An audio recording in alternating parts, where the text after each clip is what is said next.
So he had no explanations for these except that he was seeing something and then asking questions. So as he approached this Aleph a little closer, what he saw was that the front of it was a brilliant white light and the back was dark and it looked rather three-dimensional. It's a hologram. And there are 22 such forms, interference patterns emerging from the luminous side, and they look exactly like the Hebrew letters.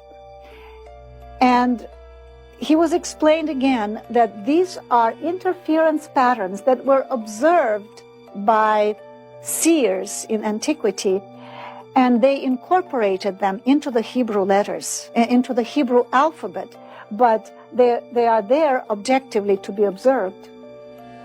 On the other side, the same forms emerge, but in a random, mixed-up order.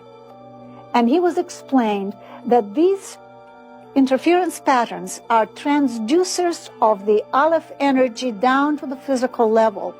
They step it down further and further to the physical level.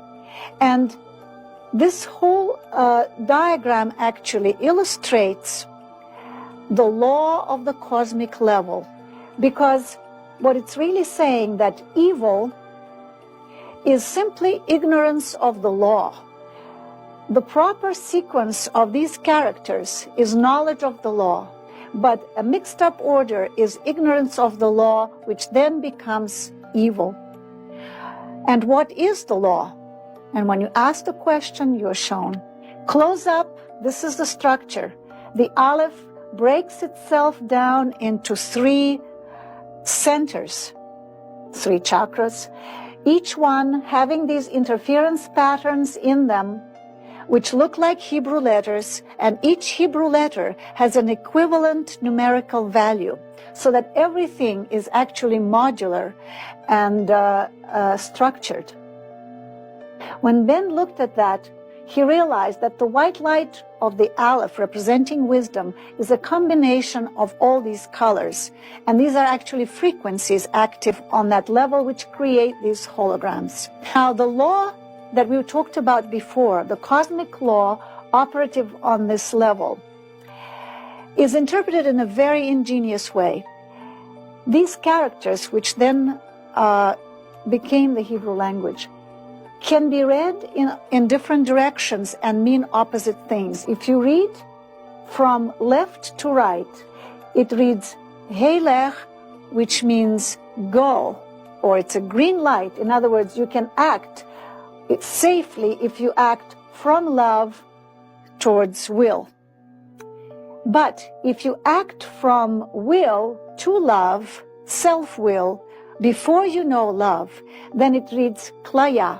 And in Hebrew, it means destruction or extinction. So that is the cosmic law. The cosmic law is love, and the ignorance of the cosmic law then causes destruction. These patterns, these forms we know as Hebrew letters, act as transducers, gradually modulating primordial energy until it can manifest in the physical world. Pure energy cannot become matter without structure and translation. Order represents knowledge of the law. Disorder represents ignorance. And this ignorance is what is called evil here, not as an external force, but as a misalignment with the architecture of reality. When the sequence is maintained, there is coherence. When it is broken, friction appears, and friction produces destruction. At the core of the structure represented by the Aleph, there are 3 centers: love, will, and creation. The original white light is not a single frequency, but the harmonic integration of all frequencies, like white light passing through a prism. Love is the organizing principle. Will is the force that directs energy. Creation is the result. When will arises from love, creation flows naturally. But when will acts without love, the ego appears, the sense of separation that tries to impose reality from scarcity and fear, generating resistance. This connects with modern mysticism and manifestation psychology, such as the teachings of Neville Goddard. Creation does not arise from desperate desire, but from the inner conviction that the desire is already fulfilled. It is not about pursuing reality. It is about inhabiting it internally first. Act from the emotional state of the wish already fulfilled, from peace, certainty, and fullness, not from lack, but from coherence. And if you think about it, this is not only metaphysical, it is deeply human. Acting from ego before understanding generates conflict. Acting from inner coherence generates construction. What Bentov saw was not only a map of the universe, it was a map of the behavior of consciousness. And that is what makes his experience not merely mystical, but radically applicable. Having seen this and the current constantly circulating around this, you want to break out and you want to see what's beyond that. But you keep bumping into this wall and you can't get out. When finally you do break through, this is what you see. You are surrounded by more cosmoses, and they're pressing against each other like frogs' eggs. And you're caught in this structure. It looks like a biological structure.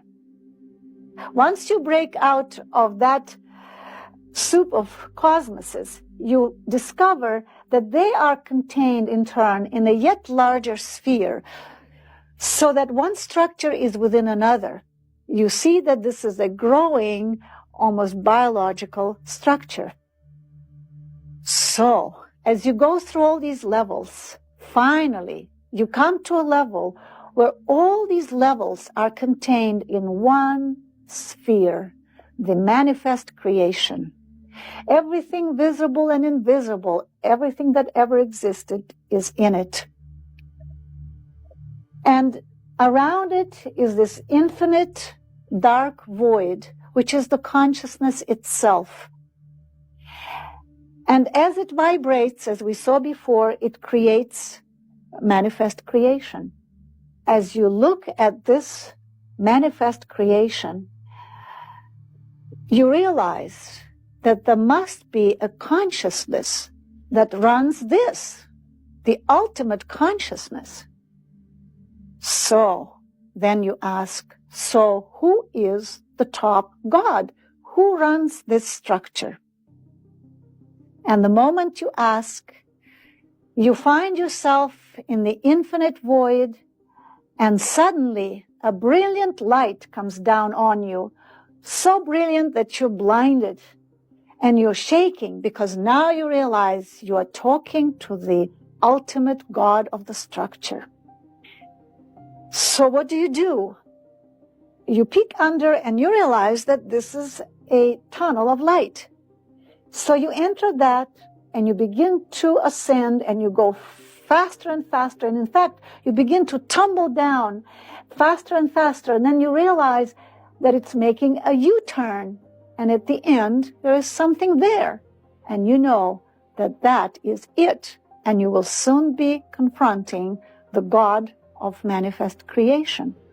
As you finally look at it, you realize that you are looking at yourself, a carbon copy of yourself. But that self sits there paying no attention to you, and you're lost. You don't know what to say to yourself. How's the weather up there? What do you say to yourself? So, you revert to your old tested trick. You merge with yourself so that by merging, you can know yourself and you can find out what it's all about. So, you turn around and you slowly back into yourself like into a tight garage.